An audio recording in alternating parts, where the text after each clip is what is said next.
नमस्कार दोस्तों। परंतु एआई की बात करें अगर तो एआई है। जी हाँ, 26 साल की महज उम्र, एआई के एक्सपर्ट बन जाना और बेहतरीन परफॉर्मेंस करना, रिकॉर्ड रखना अपने एजुकेशन में और 26 साल की उम्र में इस दुनिया को अलविदा कह देना।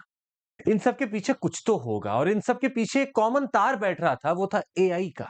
आखिर ऐसा क्या हुआ कि हमारे बेहतरीन इंडिया ओरिजिन के इंजीनियर बहुत बढ़िया कंपनी में काम करते हुए और जब उस कंपनी से छोड़ते हैं, वहां के बारे में कुछ बोलते हैं, वो सुसाइड कर लेते हैं। ऐसा क्या हुआ? आइए देखने की कोशिश करते हैं। ये बात है एआई है। सुचिर बालाजी 26 साल की उम्र में ओपन एआई कंपनी में काम करते हैं, कार्यरत थे। इन्होंने 4 साल काम भी किया और जब ये छोड़े वहां से, इन्होंने व्हिसल ब्लो किया। इन्होंने किन्हीं चीजों के खिलाफ कुछ बोलने की कोशिश की और पता चला कि अपने अपार्टमेंट सैन फ्रांसिस्को में ये मृत पाए जाते हैं। लोगों ने इनकी इंक्वायरी चालू की, वहां के अथॉरिटीज ने इंक्वायरी चालू की और बताया कि कोई फाउल प्ले नहीं है, ये एक सुसाइड है। पर आखिर ऐसा ही क्यों? 26 साल की महज उम्र में आप इतना बेहतरीन प्रदर्शन कर रहे थे, सुसाइड की क्या नौबत आन पड़ी? ऐसा क्या हो गया था कि आपको सुसाइड करना पड़ा था? ये बात गंभीर है क्योंकि 26 साल की उम्र तो बस शुरुआती दौर का करियर होता है कुछ लोगों का, जहां पे ये ऑलरेडी 4-5 साल दे चुके थे। हम इनके एक आखिरी आपके इसके इंस्टाग्राम सॉरी इस ट्विटर के पोस्ट को पढ़ रहे थे। इसमें इन्होंने लिखा कि एनवाईटी स्टोरी ने इनके चीजों के बारे में लिखा, फेयर यूज और रीजनरेटिव एआई के बारे में लिखा है। I was at open AI for nearly 4 years and worked on chat GPT. इन्होंने एक बहुत अच्छा खासा लिखा है इसमें। Obviously, I'm not a lawyer, but I still feel like it's important for every, even non-lawyers, to understand the law. Law समझना जरूरी, इनकी कुछ बातें थी, पर क्या बातें थी हम आपको बताने की कोशिश करते हैं। 26 साल की महज उम्र में ही हमें अलविदा किया गया। खैर, सबसे पहले हम आपको एक ये निवेदन कर लें कि अगर आप हमारे साथ जुड़ना चाहते हैं तो अभी एक बढ़िया ऑफर है। Extension offer plus flat 50% of चल रहा है सीएमसी कोड पर। आप जुड़ सकते हैं हमारे साथ अभी के अभी। हमने इनके मृत्यु के बाद काफी लोगों के प्रोफाइल को चेक किया। इलॉन मस्क ने अपने ट्वीट पे लिखा HMM हम। मतलब मीनवाइल इलॉन मस्क ने हम लिखा है, पर आप ये समझ सकते हैं कि बालाजी के डेथ का न्यूज़ फैला ही था कि हम लिख रहे हैं। और इनकी जो एक एग्नी है या फ्यूड है, वो ऑलरेडी पता है कि ओपन एआई के जो सीईओ सैम अल्टमैन है, उनके खिलाफ ये काफी कुछ बोलते आए हैं। दोनों को-फाउंडर रहे हैं, पर अभी अलग हो चुके थे और दोनों में अब फ्यूड है। पर HMM का मतलब थोड़ा रेजोनेंस में लग रहा था कि ऐसा क्या है, इनको क्या ऐसा फील हो रहा था। जो बात सुचिर बालाजी ने कही थी, वो समझनी जरूरी है हमारे। एक बेहतरीन किड, ही एक्सेल्ड इन प्रोग्रामिंग कंटेस्ट। इनसे एक रैंक आती थी, ये फर्स्ट प्लेस पे थे 2017 के Pacific Northwest regional and Berkeley programming contest में। इनको लगता था कि AI was a thing that could be used to solve the problems that we face today. इनका ये मानना था कि हो सकता है बहुत सारी डिजीज क्योर हो जाए, एक एआई साइंटिस्ट दे दे जो सारी चीजों को क्योर कर सकता है। इनका ये मानना था, प्रबल मानना था, और ये एआई के फील्ड में जा चुके थे। ये बात इनको तब समझ में आई जब ओपन एआई में काम करना चालू करते हैं। ओपन एआई में इनका संपर्क बहुत सारे ऐसे कोड्स, बहुत सारे ऐसे प्रोसेसेस से हुआ जिससे घबरा गए। इन्होंने बोलना चालू किया अगेंस्ट एआई और ओपन एआई के कंपनी के खिलाफ। उन्होंने बोला कि जो ये चैटबॉट बनते हैं, ये कॉपीराइट मटेरियल से चीजों को कॉपी करते हैं और बहुत बड़े लेवल पे काम चल रहा है कि जितनी कॉपीराइटेड चीजें सब पे ये कॉपी कर रहे हैं और अपने आप को सारा नॉलेज से भर रहे हैं। AI models were too dependent on the labour of others. जो बाकी लोग कॉपीराइट ले लेके काम कर रहे हैं, उन पे बहुत ज्यादा डिपेंडेंट है एआई मॉडल्स, और they are trained on copyright material scraped from the internet without authorisation. Authorisation के बिना ही ये कॉपीराइट के मटेरियल पर अपने आप को पूरा रख रहे हैं, पढ़ रहे हैं, दिन रात उसी को अपने आप समेट रहे हैं। इस बात से एआई और ओपन एआई खफा तो होगा ही होगा।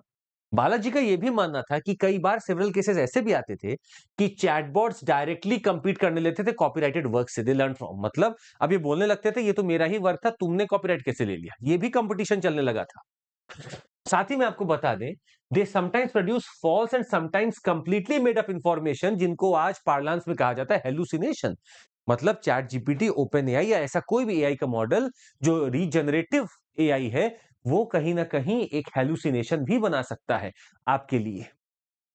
इस बात को थोड़ा डाइजेस्ट कर ही रहे थे कि हमने देखा कि सिर्फ यही नहीं है। बहुत सारे यूएस के, कैनेडियन के न्यूज पब्लिशर्स है जिन्होंने ओपन एआई के खिलाफ सूट फाइल कर रखा है। जी हां, उन्होंने बोला कि ओपन एआई उनके बहुत सारे पेपर्स को, रिसर्चेस को पढ़ रहा है। माइक्रोसॉफ्ट ने भी क्लेम किया कि millions of their articles they have been used to build the chatbots जो आज एआई काम कर रहा है, ओपन एआई काम कर रहा है। बहुत बेस्ट सेलिंग राइटर्स जैसे कि जॉन ग्रिशम ने भी लॉ सूट फाइल कर रखा है ओपन एआई के खिलाफ। मतलब एक बात तय है कि एआई अगर बन रहा है तो एक पूरे नॉलेज बेस पे बन रहा है, जो नॉलेज बेस हो सकता है कॉपीराइटेड हो, जो किसी का वर्क हो, पर्सनल वर्क हो, रिसर्च वर्क हो, मेहनत से बना है, उसको ओपन एआई बहुत आसानी से लेके जा रहा है और उसी रिसर्च को फिर वो काउंटर कर रहा है। खैर, इस सबको ये कर रहे हैं एक टर्म की वजह से, इसका नाम है फेयर यूज प्रिंसिपल। आखिर ये फेयर यूज प्रिंसिपल है क्या? इस फेयर यूज का मतलब है कि आप किसी कॉपीराइट वर्क को भी यूज कर सकते हैं, पर उसके कुछ क्लॉजेस हैं। क्या? स्मॉल पोर्शन ही आप यूज करें ओरिजिनल मटेरियल का। दूसरा, आप उसके कमर्शियल वैल्यू पे ना जाएं, आप सिर्फ बेनिफिट की सोचें। आप अगर उसका कमर्शियल वैल्यू डिमिनिश कर रहे हैं तो आप फेयर यूज नहीं कर रहे हैं। New work is predominantly original product of user. जो न्यू वर्क है वो प्रीडोमिनेटली उसी का वर्क है जो उसको बनाया है। आप बेनिफिट सोचें कि यूजर को मैं कैसे बेनिफिट देखूं, ना कि कमर्शियली कैसे मैं एक्सप्लॉइट करूं। और new work is critic, satire और एजुकेशन। आप जो नया वर्क बना रहे हैं वो एक सटायर हो सकता है, एजुकेशन के बारे में हो सकता है, सटायर हो सकता है, क्रिटिक हो सकता है, वो आप कर सकते हैं। पर आप किसी के पूरे ओरिजिनल टेक्स्ट को कॉपी करके एक नया बना दो, वो गलत है। और ओपन एआई और ऐसे तमाम चैट जीपीटीज, ऐसे तमाम ओपन एआई के जनरेटिव जो एआई है, वो यही कर रहा है। यही आरोप लगाया सुचिर बालाजी ने भी और बहुत सारे न्यूयॉर्क के आपके पेपर्स ने भी। पर इसके बावजूद क्या हो रहा है? आज एआई बढ़ता ही जा रहा है, इसका दायरा बढ़ता ही जा रहा है। और हम आपको बता दें, अनोखी बात तो ये है कि हमारे पास कोई लॉ नहीं है अभी तक इसको रोकने का। डे लेके एक ब्लेचली डिक्लेरेशन है जिसने एआई को रेगुलेट करने की बात की, उसके बावजूद हमारे पास कोई ऐसा ना इंटरनेशनल लेवल पे ना नेशनल लेवल पे कोई लॉ है कि हम एआई को कहां से रेगुलेट करें। ये बात तब हमें और परेशान करती है जब हम एक नई चीज के बारे में आपको बताने जा रहे हैं। आप इन बच्चों को देख रहे हैं सर, 2024 खत्म होने वाला है और 2025 की पहली तारीख से जो बच्चे आएंगे वो सब अलग जनरेशन में, उस जनरेशन का नाम रखा जा रहा है जनरेशन बी या जेन बी या जनरेशन बीटा। जी हां, जनरेशन अल्फा खत्म हो रहा है। 2024 दिसंबर जनरेशन अल्फा खत्म हो रहा है, जनरेशन बीटा चालू हो रहा है 2025 से, और 2025 से 2039 तक जनरेशन बीटा होगा। मतलब जो ये बच्चे पैदा होंगे ये 2040 तक अगर आप सोचे तो टीनेजर्स होंगे, बड़े होंगे और ये इमर्स्ड होंगे बहुत सारी टेक्नोलॉजीज में। और सबसे बड़ी टेक्नोलॉजी जो इनके पास होगी वो होगी एआई की। तो एआई के इमर्शन में ये बच्चे कैसा क्या बिहेव करेंगे, क्या वर्क करना चाहेंगे, कैसे वर्क करना चाहेंगे, सवाल बहुत बड़ा है। इसलिए हमारा दायित्व है कि हम एआई को ठीक से रेगुलेट अभी करना चालू कर लें। अगर हम आज से रेगुलेट करना चालू करते तो हो सकता है कि अगले 15 साल में हमारे पास कंफर्म एक सुप्रा नेशनल प्लस नेशनल लॉ जरूर हो सकते हैं जिससे हम एआई को रेगुलेट करें। एक मूवी हाल ही में आई थी सीटीआरएल, अगर आपने देखी हो तो उस मूवी में यही दिखाया था कैसे एआई दिन रात आपकी चीजों को देख रहा है, समझ रहा है। आप गूगल पे टाइप पहले करते हैं और आप करते ही वाले होते हैं कि नीचे पूरा लिस्ट आ जाता है कि आप क्या चाह रहे हैं। मतलब कुछ ना कुछ तो शायद सुन रहे हैं, देख रहे हैं और आपकी सारी चीजों को रिकॉर्ड किया जा रहा है। बहुत सोच संभल के अपने एआई को यूज करिए, अपने टेक्नोलॉजी को यूज करिए और ये ह्यूमन्स ही हैं जो इसको संभाल भी सकते हैं। That would be all from my side. इसमें ज्यादा हमें और नहीं बोलना है, बस हम आपको बता दें कि अगर आपको जुड़ना है हमारे साथ तो हमारे बहुत सारे बैचेस हैं।